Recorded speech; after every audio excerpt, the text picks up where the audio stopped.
Shalom e bem-vindos à Via Rápida Israel, uma frase do hebreu que significa amarás a Israel. Esperamos que vocês fiquem conosco porque nosso professor Dr. Baruch vai compartilhar um estudo expositivo da Bíblia. Dr. Baruch é professor titular no Instituto Zera Avraham, com sede em Israel. Ainda que todas as aulas no Instituto são dadas em hebraico, o Dr. Baruch fica feliz em compartilhar este estudo semanal com dublagem em português. Para mais informações sobre nosso trabalho em Israel, visite nosso site amarasaisrael.org.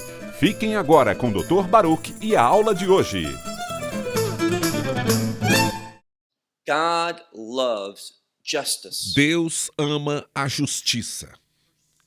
Ele nos ordena buscar e perseguir a paz. E, obviamente, há uma relação entre justiça e paz. Sem justiça, não há paz. Sem paz, não há justiça. Essas duas palavras estão biblicamente relacionadas. Por isso, quero te fazer uma pergunta. Até que ponto você está comprometido com o julgamento correto? Já que ele é dado a todas as pessoas, não a algumas pessoas, mas a todos. Aprenda um princípio importante. Quando você nega justiça a alguém, você chama para si o juízo de Deus. Agora, pegue sua Bíblia e olhe comigo no livro de Isaías, no capítulo 10. Nesta lição, veremos que podemos dividir nosso estudo em duas partes. A primeira parte do capítulo 10, versículos 1 a 4, é de fato uma continuação do que estávamos estudando no capítulo 9. Depois, então, quando começarmos o versículo 5, do 5 ao 18, veremos quando Deus inicia falando sobre o juízo sobre seu povo, usando a Assíria, em hebraico, Ashur, para medir essa justiça sobre seu povo. Então, sem mais delongas, vamos começar. Pegue sua Bíblia e olhe comigo no livro de Isaías, capítulo 10. Este capítulo começa com a palavra Roi, que implica uma advertência, um aviso. Roi significa que algo será horrível. É um termo que sugere que se pare. É um comando tipo, pare com isso. Não continue assim, pois se você fizer assim, os resultados serão desastrosos. Então, quando olhamos para o versículo 1 do capítulo 10, vemos a frase ai. Algumas Bíblias, ao traduzi-la, colocam a frase que horror. Mas o que essa palavra realmente significa é que algo ruim está a caminho, de forma que precisamos mudar nossa conduta. Então, Isaías diz no versículo 1, ai dos que decretam leis injustas. Este versículo é muitas vezes traduzido como os que fazem leis. Sem problema. Mas não é a palavra Torá, que significa instrução, muitas vezes traduzida pela palavra lei. E está tudo bem. Mas a raiz aqui está na palavra Hok, que representa um juízo, um decreto. Ou seja, ele avisou e disse que horrível será aqueles que decretam leis. E estas leis são injustas. E cartas. No hebraico moderno, esta palavra é exatamente esta, que significa escrever cartas. Mas no hebraico antigo, este termo poderia ser entendido como um decreto escrito foi enviado para o povo e depois lido publicamente. Então, essa palavra tem o sentido de proclamação. Novamente, essas são proclamações de algo que está escrito. E, como consequência, é algo problemático. Em hebraico, amal, algo que traz tristeza. Assim, Deus diz, ai dos que decretam leis e fazem proclamações que são injustas. E como resultado desse decreto perverso, vem a tristeza para os outros. Haverá pessoas sofrendo. Então aprenda este princípio. Quando eu faço parte de algo que nega justiça a alguém, recebendo o juízo correto, quando eu nego a alguém ou quando os líderes negam justiça aos cidadãos de sua sociedade, isso fará com que haja maldade. Isso causará tristeza e problemas. E Deus está ciente. Por isso diz: ai dessas pessoas. Vá para o versículo 2. Aqui temos uma palavra que implica em distorção. Ela é aquela que perverte ou restringe. Simplesmente coloca algo sobre o indivíduo. E o contexto fala de algo que não é bom. Então, ai daquele que põe sobre ele delim. Esse termo se refere àqueles que têm poucos recursos. É sinônimo de pobre, a qual chegaremos também neste versículo daqui a pouco, mas é uma palavra diferente. Existem aqueles que estão na pobreza e existem aqueles que têm muita escassez em suas vidas. Geralmente, quando alguém está nessa situação de grandes carências, elas também têm muito pouco poder dentro da sociedade. Por isso, Deus cuida delas. E, novamente, Isaías adverte aqueles que basicamente negam justiça aos pobres.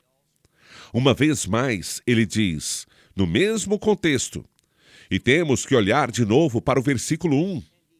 Digo de forma enfática. Em outras palavras, ai daqueles que ainda, e a palavra aqui é ligzou, que ainda fazem justiça. A quem? Aos pobres do meu povo. Então, ele está alertando o povo da sua aliança. Deus tem expectativas mais altas para eles. Eles receberam suas instruções, sua lei, sua Torá, seus mandamentos para organizar a sociedade, para nos ensinar como agir. E o comando aqui, principalmente de Israel, mas também do Reino do Sul, Judá, eles são reinos de injustiça, cujos julgamentos são de maldade, pois negam, impedem, distorcem a devida justiça àqueles que são fracos na sociedade. Continue lendo na segunda parte do versículo 2. Ele diz: para aqueles que fazem ou criam uma situação onde os bens das viúvas e a provisão dos órfãos foi tirada. Ele usa duas palavras aqui para saquear e para tirar despojos. E está falando sobre como, na sociedade, isso não é diferente. Ele usa uma linguagem que geralmente se refere a um exército. Um exército que vem e derrota o povo. E por causa da vitória deste exército, pode-se simplesmente tirar os bens, os recursos, a riqueza, a provisão dos que são derrotados.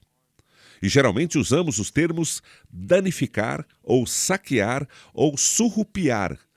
Usamos essas três palavras para descrever essa situação.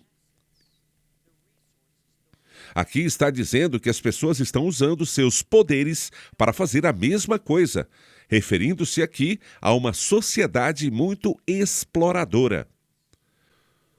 E não é para isso que Israel, o povo da aliança de Deus, foi criado. Assim, ele está alertando o povo. Olhe agora para o versículo 3. O que acontece?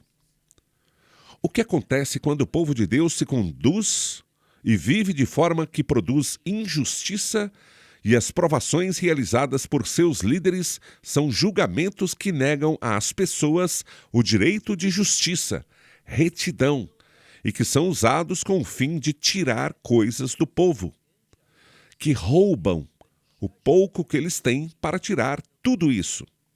O que podemos esperar? Vejamos no versículo 3, onde lemos: e o que você fará no dia da visitação?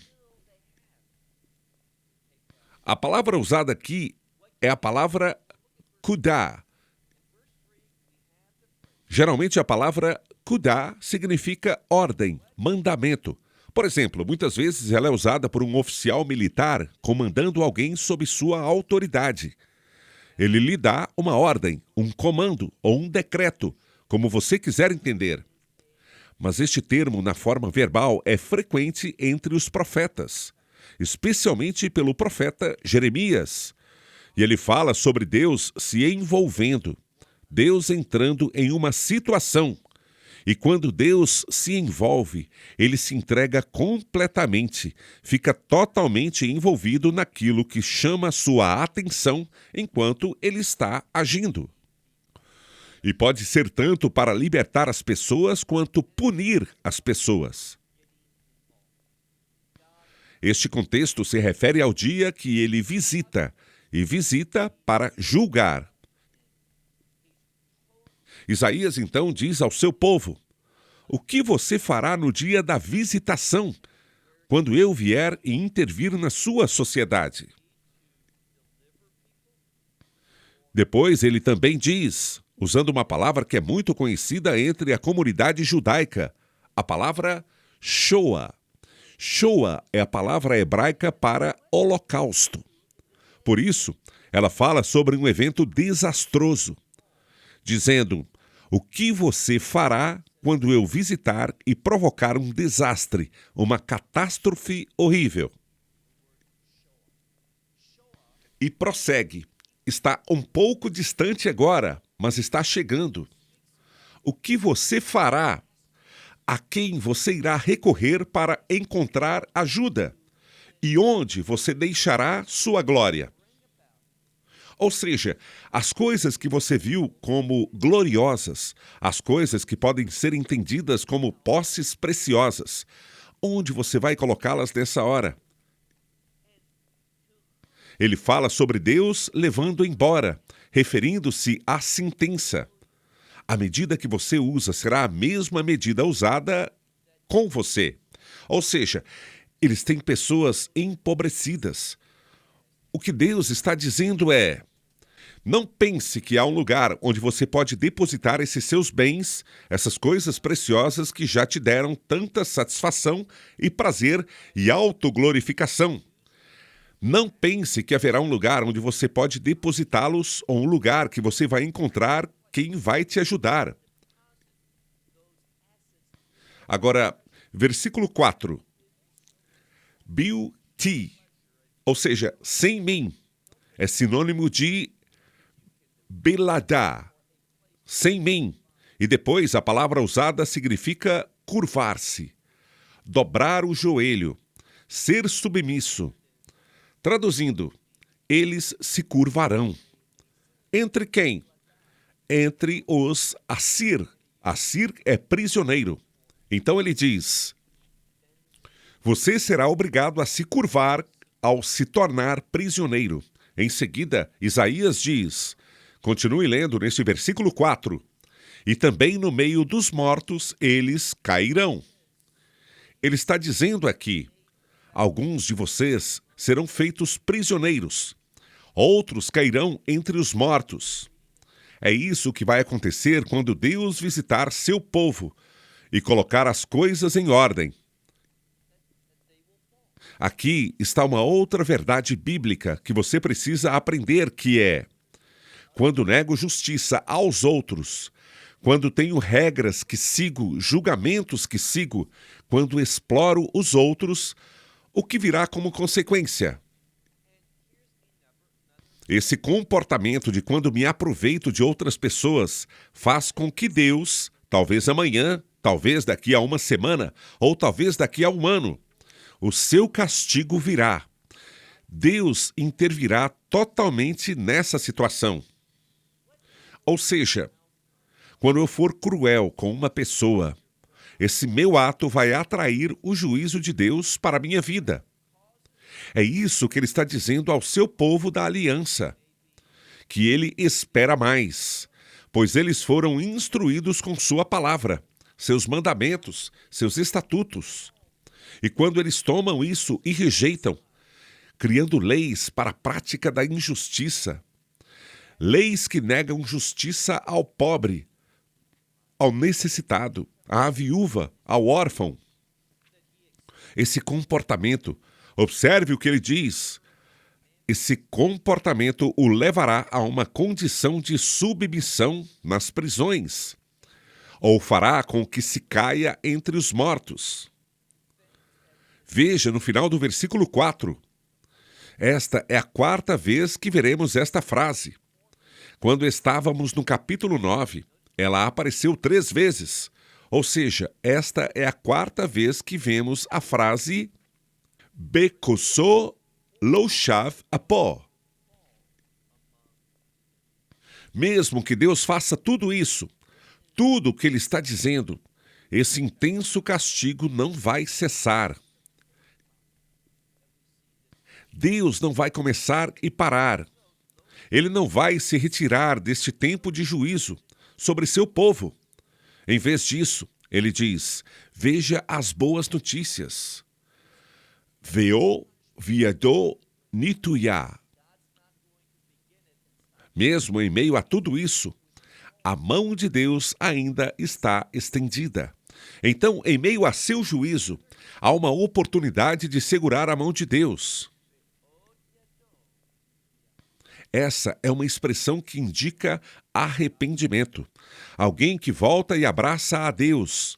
Mas se alguém não agir assim, não pense que Deus irá impedir este juízo.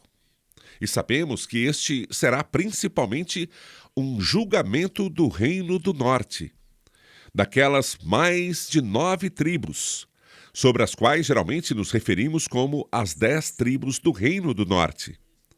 E sabemos que esse juízo de fato não cessou, porque não houve uma redenção formal daqueles indivíduos, devolvendo-os à terra, como houve para o Reino do Sul fora da Babilônia. Nós nunca vimos isso.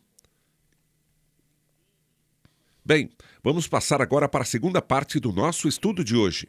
Essa parte trata de como Deus vai punir as pessoas. Neste dia de consequências horríveis, neste dia de catástrofe, Deus vai trazer seu juízo, mas haverá um instrumento do seu julgamento. E o que é esse instrumento? Eu já te disse, é a Assíria.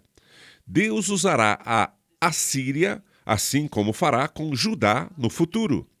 E quando eu disser no futuro, digo que é no tempo de Isaías. Ele usará a Babilônia para causar a destruição de Judá. O que ele fez há mais de 2.500 anos. Mas neste caso, o que estamos lendo agora, isso foi há 2.700 anos.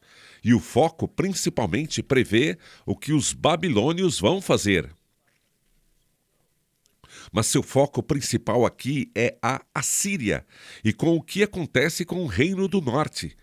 Mas a Assíria realmente impõe certo grau de castigo ao Reino do Sul, Judá. Passemos agora ao versículo 5, que começa com aquela mesma palavra, Roi. Ai, que horrível, que horror. Ai. Isaías diz, ai da Assíria. Ou poderíamos dizer simplesmente, ai, por causa da Assíria que tem uma vara ou cajado. Existem 2 palavras que vão ser usadas. A palavra shevet e a palavra maté. Ambas estão intimamente relacionadas a uma vara ou um cajado.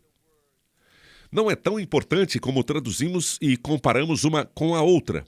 Falamos da vara e do cajado, dessas 2 palavras semelhantes. E ele diz, ai, quero dizer, ai de seu povo. Por quê?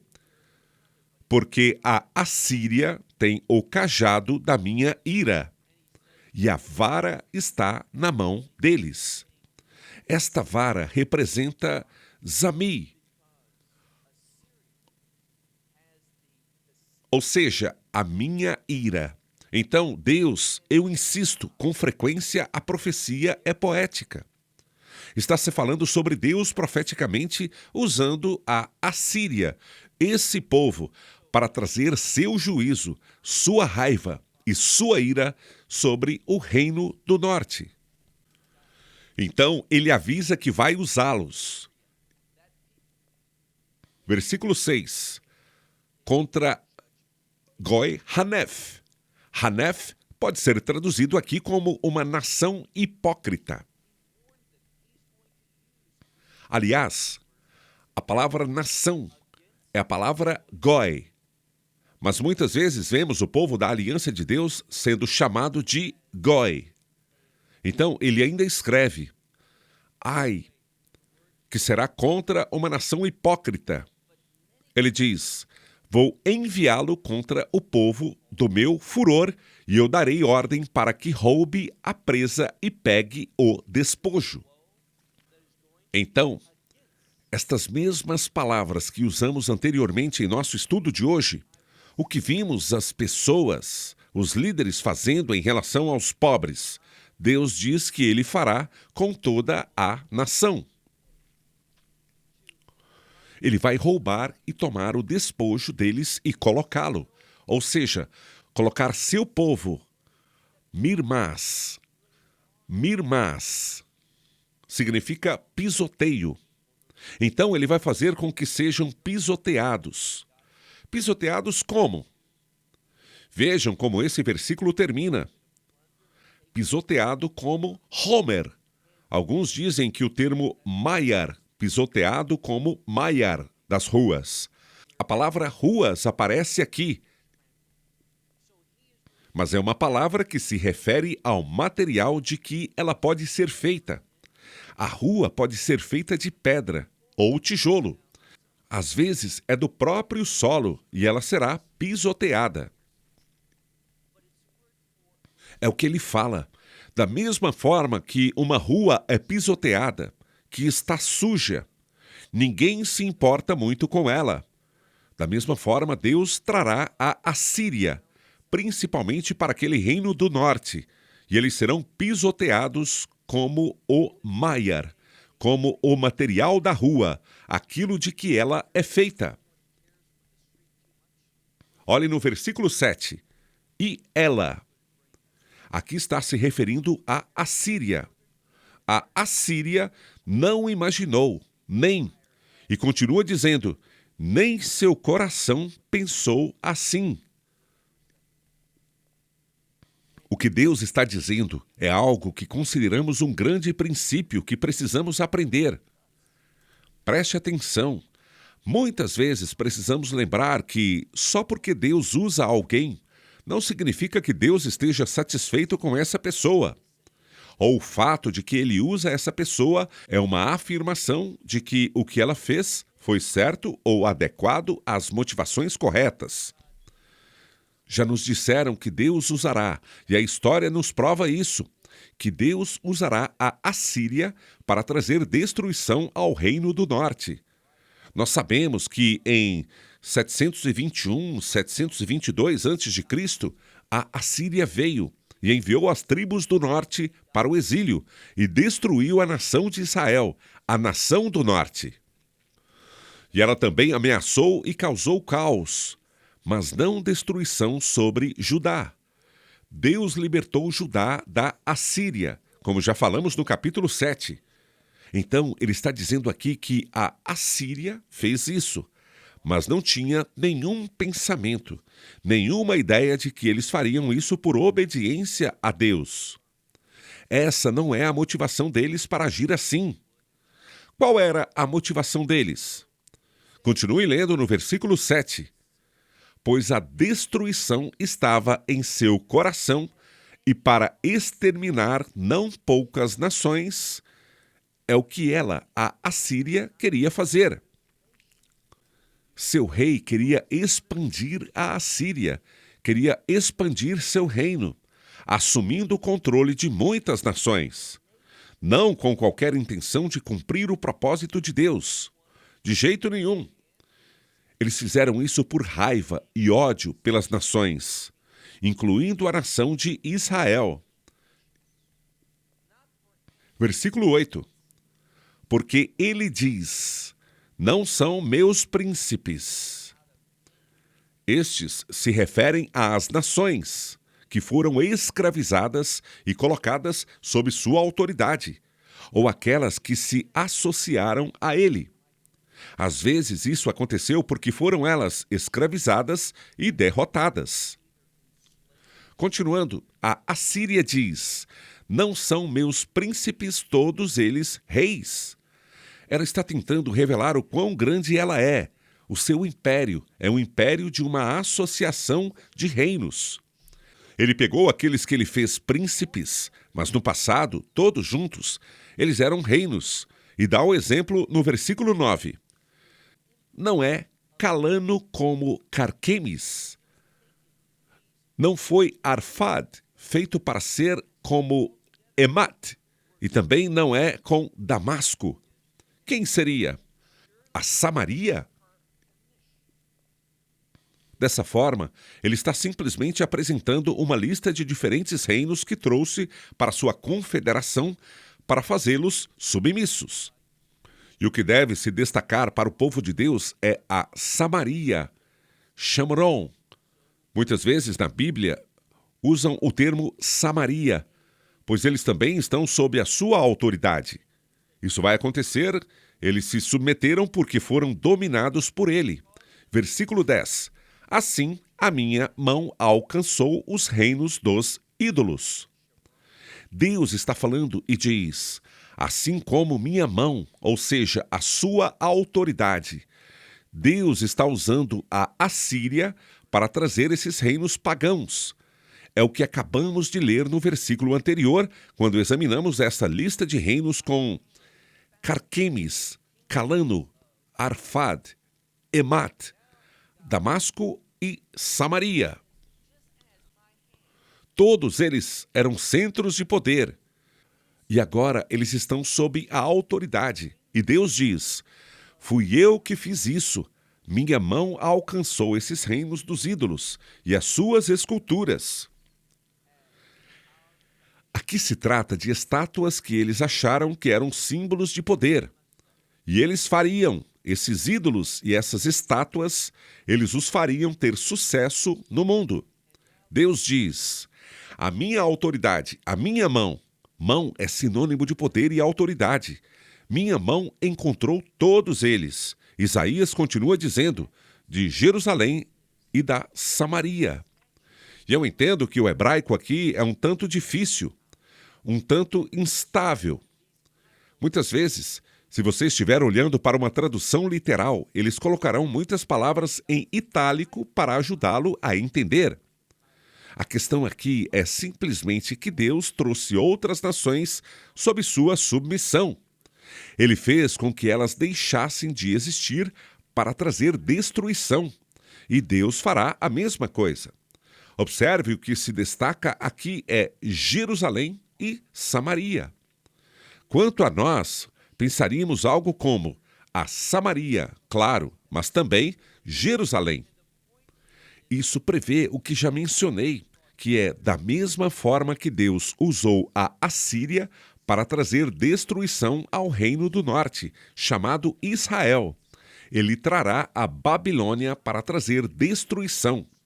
Depois que ele trouxe destruição ao reino do norte, aproximadamente 140 anos depois, ele trará a mesma destruição usando a Babilônia, para trazê-la sobre Jerusalém e Judá. Agora passamos ao versículo 11. Certamente assim como fiz a Samaria em hebraico, Shamron, e a seus ídolos, assim farei a Jerusalém e aos seus. Provavelmente, a próxima palavra é traduzida por ídolos ou imagens, mas no original é uma palavra diferente. O que é interessante é que esta palavra está relacionada a talvez projetar algo. Se você olhar com atenção, podemos ver que tem a ver com itsu, que significa projetar. Mas também projetar, geralmente, especificamente, biblicamente, não no hebraico moderno, mas biblicamente, significa projetando ou fazendo ídolos ou imagens. E a mesma palavra aqui é derivada da palavra atsuv, que significa tristeza. ela nos ensina outro princípio maravilhoso. É por isso que é tão importante prestar atenção ao idioma original. E eu percebo, como sugiro àqueles que fazem isso, que analisem e examinem o texto, mas veja o que acontece. Muitas vezes, quando analisamos os recursos, especialmente os recursos cristãos em hebraico, frequentemente eles se mostram muito insuficientes. Eles não oferecem um rastreamento completo do significado dessa palavra. Eles fornecem, muitas vezes, apenas o entendimento predominante. Então, eles podem, por exemplo, eu não pesquisei isso, mas eles podem simplesmente fornecer a definição de projeto, ou ídolo, ou imagem, se é o que esta palavra significa, e eles nunca vão te dizer que a mesma palavra é usada para trazer pesar ou tristeza. Dessa forma, muitas coisas que temos em português são, como posso dizer, condensadas e se referem ao predominante, pois eles não rastreiam as palavras corretamente. Às vezes, eles baseiam suas definições e os termos que usam para definir uma palavra em textos predominantes, onde essa palavra aparece, e não em textos secundários, além de não mostrarem a relação entre a definição predominante e uma definição secundária. E como também eles estão relacionados. É aí que está a verdadeira beleza de fazer os estudos no idioma original. Assim, o princípio que temos aqui é que, quando projetamos imagens, como consequência, elas nos deixam tristes, estamos trazendo sofrimento para nós mesmos. Portanto, nunca, quando você investe em fazer um trabalho completo de estudos de palavras, e estudos completos de palavras não é simplesmente ir a um dicionário bíblico ou a concordância Strong, ferramenta de estudo bíblico, ou a algum aplicativo, e ver a definição de 2 ou 3 palavras que eles fornecem. Isso é inadequado. Está na hora de você ver em quantos lugares essa palavra aparece na Bíblia, e então analisar todas essas ocorrências e ver realmente qual é a natureza, o real significado dessa palavra. E pode também ajudar a ir a fontes fora da Bíblia para ver como esta palavra era usada na sociedade naquela mesma época. Ou seja, tudo isso é necessário para se fazer um bom estudo bíblico. Deixe-me te dizer uma coisa. Um bom estudo bíblico não é feito rapidamente. Continuando o versículo 12. E acontecerá que ele... Quem é ele? O Senhor. Como sabemos disso? A palavra aqui é Adonai. E esta é, literalmente, a palavra Adonai. Às vezes é a palavra de 4 letras. Yud, Rei, Vá, Vé, que comumente se refere ao nome sagrado Jeová, Deus e outros. Bem, esta não é a palavra. Aqui a palavra escrita é Adonai. Então, o Senhor, ele vai. Pode ser também meu mestre. Ele realizará toda a sua obra. Onde? No Monte Sião. Aqui, novamente, o que é surpreendente aqui é que há referências, quando predominantemente esta passagem é sobre Shomron, a Samaria, o reino do norte, mas há um toque de Judá, Jerusalém e Sião, naquele reino do sul. Ele diz, e acontecerá que eu realizarei. Ou seja, o Senhor realizará toda a sua obra no Monte Sião e em Jerusalém. E diz, eu visitarei. É a mesma palavra para visitação, estando totalmente envolvido no arrogante fruto do coração. Coração de quem? Do rei da Assíria. Agora, o que está sendo falado aqui tem implicações muito significativas. Diz que Deus não causou nem fez com que a Assíria fizesse isso. Ele utilizou o que a Assíria queria fazer em seus próprios desejos egoístas e pecaminosos. Deus usou isso para seu propósito. Ele não fez isso acontecer. E ele diz que, porque o que eles fizeram foi errado, a sua motivação, eles não fizeram isso. Nem a Assíria, nem a Babilônia. Eles não fizeram isso pelo desejo de servir e honrar a Deus. Eles fizeram isso por seus próprios motivos egoístas. Portanto, Deus diz: eu estou totalmente contra eles. Depois de terminar de usá-los para o que quero fazer na Samaria e em Judá e em Jerusalém, no Monte Sião. E havia uma mensagem para eles, que nós já estudamos no capítulo 7. Ele diz: depois que eu fizer isso, eu visitarei. Alguns dizem que é o orgulho do seu coração, o fruto exaltado do seu coração. Coração de quem? Do rei da Assíria, e sobre o esplendor da altivez de seus olhos. Tudo isso é uma questão de orgulho e arrogância, fazer o que ele queria fazer, sem submissão, sem consideração pelos propósitos de Deus. Portanto, Deus trará juízo também sobre a Assíria. Versículo 13. Pois direi, com o poder da minha mão fiz isso, e com sabedoria, pois agi com entendimento. Quem está falando aqui? Ele está citando o que o rei da Assíria está dizendo. Ele está dizendo: com o poder da minha mão eu fiz isso. Eu trouxe destruição para Israel. E por que, com sabedoria e com meu entendimento, eu agi e removi os limites dos povos e roubei os tesouros, os seus tesouros, e eu derrubarei os moradores como um cavaleiro valente. A palavra usada aqui é avir, que geralmente é traduzida como cavaleiro, da mesa redonda do rei Artur. É uma palavra medieval para cavaleiro. Bem, em hebraico, esta palavra significa guerreiro valente. No hebraico moderno, significa cavaleiro. Significa tempos antigos. Isso é o que o rei da Assíria disse. Eu fiz isso. E observe como ele está se referindo a si mesmo. Foi tão fácil. Ele diz: a minha mão achou como a um ninho de riqueza dos povos, e seu dinheiro. Era como se fossem ovos abandonados em toda a terra. Onde quer que ele fosse, era como se os ovos nos ninhos tivessem sido abandonados, e ele podia pegá-los facilmente. Ele diz: toda a terra, eu ajuntei e não houve. O quê? Nenhuma asa. Se há um ninho, você espera que a ave-mãe ou a ave-pai esteja lá. Mas ele diz que, basicamente, nenhuma asa se moveu e nenhuma boca piou. Nenhuma boca estava aberta. E claro, ele pensou que tinha total liberdade para fazer isso. Mas aqui está o problema. Ele agiu assim com arrogância e desafiando a vontade de Deus.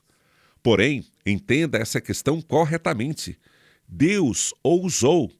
As suas ações cumpriram a vontade de Deus, mas ele não fez isso em obediência ao amor a Deus. Ele fez isso com propósitos egoístas. Ele fez isso desafiando o que era certo.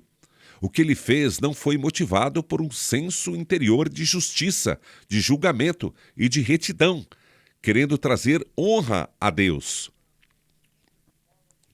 Não foi por isso que a Assíria agiu assim. Ele fez isso e dá um exemplo. Veja o versículo 15. A primeira letra da primeira palavra do versículo 15 é a palavra Ha'it, Pa'er. A palavra Pa'er significa glória, porque como Hitpael está na forma reflexiva e significa glorificar-se, enaltecer-se. Deus faz uma pergunta. É a primeira letra que indica que é uma pergunta. E ele diz: deveria um machado se glorificar contra o que corta com ele? Então, se o resultado do trabalho que você vê é a madeira empilhada, seria o machado que deveria se orgulhar, ou quem usou o machado? É claro que é aquele que usa o machado. E deveria o serrote engrandecer-se contra aquele que serra com ele? Obviamente que não. É aquele que o usa, que obtém a glória, não o serrote. E como alguém que nós diríamos agita a vara, será que deveria fazer isso contra aquele que a levanta? E aquele que levanta a vara, como se não fosse madeira? Então a questão é, uma vara ou um cajado, que é geralmente feito de madeira, essa madeira deveria se ver maior que aquele que a usou e talvez fez esse cajado? Claro que não. O que Deus está dizendo é que o que motivou o rei da Assíria foi o orgulho, a arrogância. Ele não pensou em seu Criador, no Senhor Deus Todo-Poderoso. Tudo ele fez com todo o orgulho e arrogância de si mesmo. Portanto, olhe agora para o próximo versículo, o versículo 16. Portanto, o Senhor, e a palavra é Ha-Adon, que é a palavra Adonai, que é derivada da palavra Adon, mestre. Agora temos a palavra Yud-Hei-Bavei.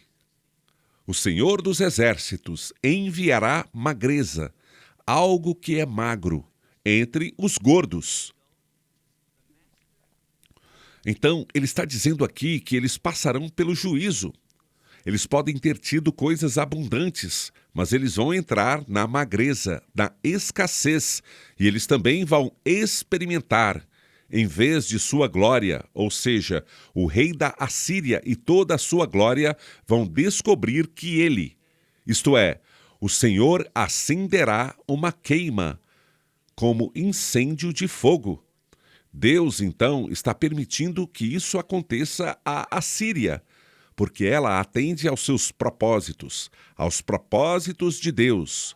Mas o rei da Assíria não está interessado nos propósitos de Deus. Ele não está agindo ou se comportando em submissão à vontade de Deus. Nada disso é do seu interesse. Deus pode usar isso para seus propósitos, mas no final, o rei da Assíria e seu império irão experimentar o juízo de Deus, e fogos serão acesos contra ele. Versículo 17. Aqui no versículo 17 fala assim: Ó Israel, a luz de Israel será como um fogo, e seu santo será como uma chama. Muitos comentaristas falam sobre isso como Deus e o Messias, Deus Pai e Deus Filho, a luz de Israel. O Messias diz que ele é a luz do mundo. Ele é a luz de Israel e será como fogo, e seu santo, o santo de Israel, será como uma chama. Ela queimará e devorará os espinhos, seus espinhos e as sarças em um dia. Se quer saber uma coisa sobre o julgamento que Deus colocou sobre a Assíria, ele veio rapidamente, num dia, não mais, ao rei da Assíria. A sua queda foi rápida. Esse foi o juízo de Deus. É isso que Deus está prometendo fazer. Por isso, Isaías diz, continue lendo o versículo 18, e a glória de sua floresta e de seu campo fértil. Essa é a palavra Carmel. A melhor terra será o vazio da vida na carne. Em outras palavras, será julgada. Lembre-se do termo espinheiros e sarças, que significam uma terra abandonada. Deus vai fazer com que esta boa terra seja abandonada, que não tenha vida alguma, nenhuma vida, e sem carne, nenhum ser humano existe, e chegará ao seu fim. E será como? E há muitas maneiras de traduzir esse trecho. Aqui está simplesmente dizendo que aquele que fez com que as coisas fossem trituradas, ou seja, aquele que trouxe o julgamento, será derretido, será dissolvido. Tudo que está falando aqui é apresentado de maneiras diferentes, e é difícil traduzir do hebraico, mas fala que aquilo que foi será dissolvido, se derreterá, não existirá mais. Vamos olhar mais um versículo, o versículo 19. E o resto da madeira ou das árvores da sua floresta, o que resta, que permanece, ele diz, ele será tão pouco que até mesmo uma criança será capaz de contar. Então, o que vai acontecer no final com a Assíria? E qual será o resultado até para Israel com relação ao julgamento de Deus? Haverá somente um remanescente. E esse conceito é muito importante. Repetindo, vemos que quando a justiça é negada, quando a legislação é executada com perversidade, ou seja, quando ela é iníqua, isso acarretará tempos de calamidade, tempos difíceis para os pobres, os fracos, os órfãos, as viúvas. Mas no final, Deus se envolverá completamente. Ele trará julgamento sobre eles. Ai deles! Eles são seus líderes. E toda aquela nação vai sofrer. Mas no final, haverá um remanescente.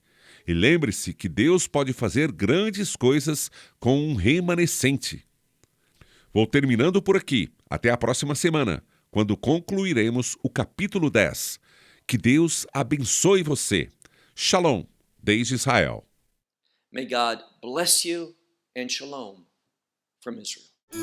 Esperamos que você tenha desfrutado da aula de hoje e que possa compartilhá-la com outros. Te convidamos a participar e nos acompanhar a cada semana, a esta hora e por este canal, em mais um episódio de Amarás a Israel. Para mais informações em português, visite amarasaisrael.org, onde encontrará muitos outros estudos realizados pelo Dr. Baruch. Até a próxima semana. Que Deus, nosso Messias e Yeshua, nosso Senhor Jesus Cristo, te abençoe durante a sua caminhada com Ele. Shalom, desde Israel.